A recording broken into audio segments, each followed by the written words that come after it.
여러분은 주사위를 던져서 주사위 숫자가 어떤 게 나올지 예측할 수 있으신가요? 대부분의 사람은 관심이 없겠지만 한 번이라도 생각해 보셨던 분들은 통계학이나 물리학에 꽤 관심이 많은 분들일 겁니다. 마찬가지로 고대 수학자들도 주사위 숫자 맞추기에 많은 관심이 있었는데요. 오늘은 이 주사위 숫자를 맞추고자 했던 천재들의 이야기를 해보려 합니다. 과거 신석기 시대의 유적을 살펴보면 동물의 뼈가 자주 발견되는데 고고학자들은 이것이 원시적 형태의 주사위라고 말합니다. 그런데 이 뼈 주사위는 도박용에 쓰이는 게 아니라 앞날을 점치는 예언용으로 쓰였습니다. 주사위의 형태는 지금과 달랐지만 주사위의 결과는 인간이 절대로 맞출 수 없고 오직 신의 뜻이 담겨 있다고 생각한 것을 알 수 있습니다. 기원전 4세기 아리스토텔레스는 이 세상에서 일어나는 모든 사건을 세 가지로 분류했습니다. 첫 번째, 자연의 법칙에 따라 일어나는 확실한 사건. 두 번째, 가끔 예외가 존재하는 있음직한 사건. 세 번째, 아주 우연히 일어나는 미지의 사건이 바로 그것이라네. 그리고 주사위의 거동은 미지의 사건에 속한다네. 즉, 너무도 오랫동안 주사위의 눈금을 맞추는 일은 신의 뜻으로 인식해왔고 인간은 절대로 예측할 수 없는 문제였습니다. 아니, 시도조차 할 수 없었습니다. 그러다 시간이 흘러 주사위를 이용한 도박이 성행하기 시작했습니다.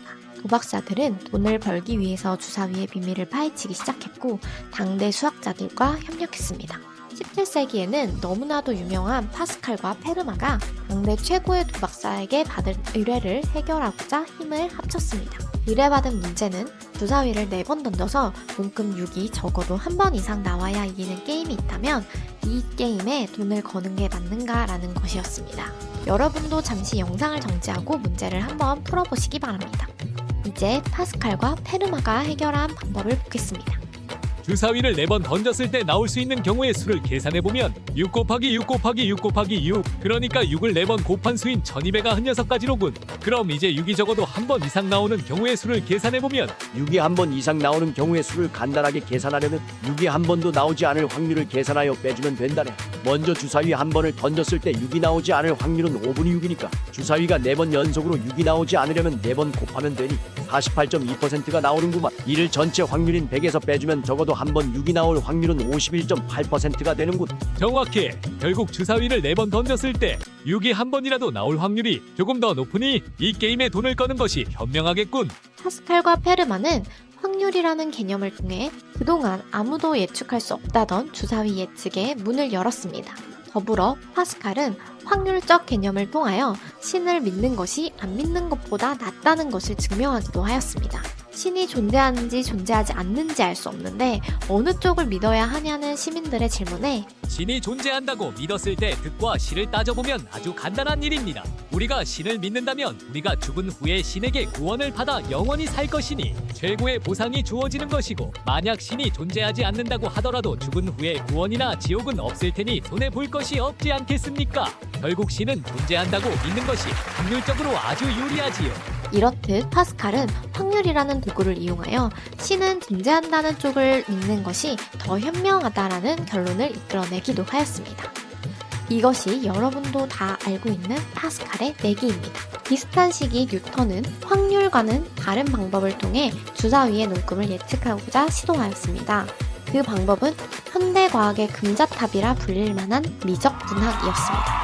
허공을 가르는 주사위는 중력 때문에 아래로 떨어지고 바닥에 가까워질수록 속도가 빨라지게 됩니다. 즉, 주사위의 속도는 계속해서 변하게 되는데 임의의 한순간 주사위의 속도와 위치를 어떻게 알 수 있을까요? 예를 들어 손을 떠나고 1초 후 주사위는 어느 방향으로 얼마나 빠르게 이동하는지 알 수 있을까요? 뉴턴이 개발한 미적분학으로 주사위의 순간 속도와 같이 기존에는 구할 수 없었던 답을 구할 수 있게 되었습니다. 이뿐만이 아닙니다. 뉴턴이 집필한 프린키피아에는 미적분학과 더불어 3가지 운동 법칙이 나와 있는데 이 법칙은 우주 모든 곳에 적용되며 우리의 일상생활을 지배하는 고전 물리학의 근간을 이루게 됩니다. 내가 쓴 프린키피아에는 3가지 운동 법칙이 있는데, 첫 번째, 관성의 법칙. 물체의 질량 중심은 외부 힘이 작용하지 않는 한 일정한 속도로 움직인다네. 두 번째, 가속도의 법칙. 가속도는 물체에 작용한 힘에 비례하고 물체의 질량에 반비례하지. 세 번째, 작용 반작용 법칙. 물체 A가 다른 물체 B에 힘을 가하면 물체 B는 물체 A의 크기는 작고 방향은 반대인 힘을 동시에 가하게 되지. 나는 이 법칙들을 태양계에 적용해서 행성의 궤적을 알아냈지. 나는 이제 세상의 모든 이치를 깨달았다네. 뉴턴이 만든 이 강력한 도구를 이용한다면 주사위의 눈금을 정확하게 예측할 수 있을까요? 주사위의 궤적을 구하는 데 필요한 방정식을 모두 풀었다고 하더라도 눈금 예측을 방해하는 또 다른 요인이 있습니다. 그 요인은 바로 혼돈, 카오스입니다. 종교를 일종의 내기 도박에 비유하여 신을 믿는 것이 유리하다고 결론지었던 파스칼 역시 미래와 현재 사이에는 무한대의 혼돈이 존재하기 때문에 논리만으로는 미래를 예측할 수 없다고 하였습니다. 즉, 주사위 예측에 필요한 수식이 완성되었더라도 그 수식 사이에 숨어있는 혼돈, 카오스라는 변수를 고려하기가 쉽지 않다는 것입니다. 이 혼돈과 관련해서는 푸엔카레의 추측으로 유명한 푸엔카레의 일화가 있습니다. 19세기 오스카르 2세가 자신의 생일에 맞춰서 본인이 내는 수학 문제의 답을 구하는 사람에게 큰 상을 내리기로 했습니다. 그 문제는 태양계의 궤도는 안정된 시스템인가? 아니면 먼 훗날 행성들이 나선 궤적을 그리며 사라지거나 충돌할 것인가를 증명하는 것이었습니다. 푸엔카레는 지금의 계산 방식은 변수가 너무 많아 계산이 불가능하다고 판단하여 뉴턴의 방정식들을 단순화하여 답을 구한 후 원래 문제에 맞도록 수정하는 방식을 택하였습니다. 즉, 태양, 지구, 달을 하나하나 계산하고자 하면 변수가 급증하므로 두 개의 행성과 먼지 한 톨로 단순화하여 계산한 것입니다. 푸엔카레는 완벽한 답을 구하지는 못했지만 주기적으로 반복되는 궤도가 존재한다는 사실을 증명하며 상금의 주인공이 됐고 세계적인 수학자로 알려져 나갔습니다. 그러던 어느 날 왕립 아카데미의 편집자들이 푸엔카레의 이론을 검토하다가 문제점을 발견하게 됩니다. 기존 행성의 위치를 조금 수정하더라도 결과가 달라지지 않는다는 푸엔카레의 가정이 틀렸다는 사실이었습니다. 즉, 정적인 상태에서의 푸엔카레의 주장이 맞으나 행성의 위치가 조금만 달라져도 행성들은 안정성을 잃고 충돌한다는 것이었습니다. 푸엔카레는 이 오류를 수정하기 위해 필사적으로 매달린 끝에 1년 후 보완 논문을 발표하게 됩니다. 이 논문은 문제를 해결할 수 없음을 시인하는 대신 이 문제가 왜 발생했는지에 대한 내용을 담고 있었는데 겉보기에 안정된 행성계도 약간의 변화를 가하면 극도로 혼란스러워질 수 있다였습니다. 20세기 수학의 가장 중요한 발견으로 꼽히는 혼돈 이론의 개념이 탄생한 순간입니다. 혼돈, 카오스에 대해 좀 더 쉬운 예가 한 가지 더 있습니다. 1963년 MIT 기상학자인 로렌츠는 날씨 예측 모형의 신뢰도를 확인하기 위해 유체의 온도 변화 방정식을 컴퓨터로 실행하고 있었습니다. 그는 변수값을 소수점 아래 6자리까지 입력하곤 했는데 너무 작은 값이라 큰 차이가 없을 거라 생각해 소수점 아래 4자리까지만 입력을 하였습니다. 잠시 후 로렌츠는 경악하고 말았습니다. 정초 결과값과는 다르게 반올림한 값의 결과가 엄청난 온도 상승이 발생한다는 결과가 나왔기 때문입니다. 로렌츠는 입력값을 조금만 바꿔도 결과가 이토록 달라진다면 방정식으로 미래를 예측하려는 모든 시도가 무의미하다고 하였으며 다시 말해 측정 장비가 아무리 정밀해도 오차는 발생할 수밖에 없으므로 미래를 예측하는 것은 현실적으로 불가능하다는 의미입니다. 그러면서 자신의 연구 결과를 토대로 1972년 브라질 나비의 날갯짓이 텍사스에 태풍을 일으킬 수 있는가라는 혼돈 이론을 발표하였습니다.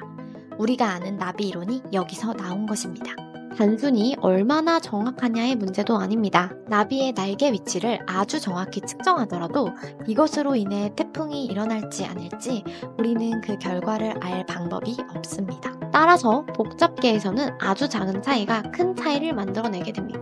이토록 복잡한 복잡계이지만 실제로는 진자 1개와 자석 단 3개를 통해서 만들어낼 수 있습니다. 단순히 자석 3개가 모였을 뿐인데 우리는 진자가 어디에서 멈출지 어떤 거동을 하는지 예측할 수가 없습니다. 우리는 뉴턴을 비롯한 수많은 과학자들이 알아낸 방정식을 통해서 력, 자기력, 장력 등의 힘을 알고 그 힘들이 진자에 어떻게 작용하는지 알고 있습니다.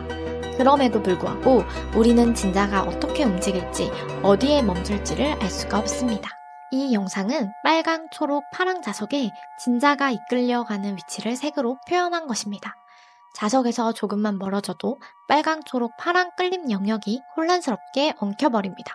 우리는 이 섞여버린 색들을 구분할 수 있을까요? 불가능합니다. 끌림 영역을 아무리 확대해도 그 안에는 언제나 빨강, 초록, 파랑이 섞여 있습니다. 이렇게 무한히 확대해도 여전히 엉켜있는 그림은 우리는 프랙탈이라 부릅니다. 즉, 콘돔과 프랙탈은 같은 개념이라고 할 수 있습니다. 주사위의 눈금을 안정적으로 예측하기 위해서는 프랙탈 구조가 나타나지 않아야 합니다.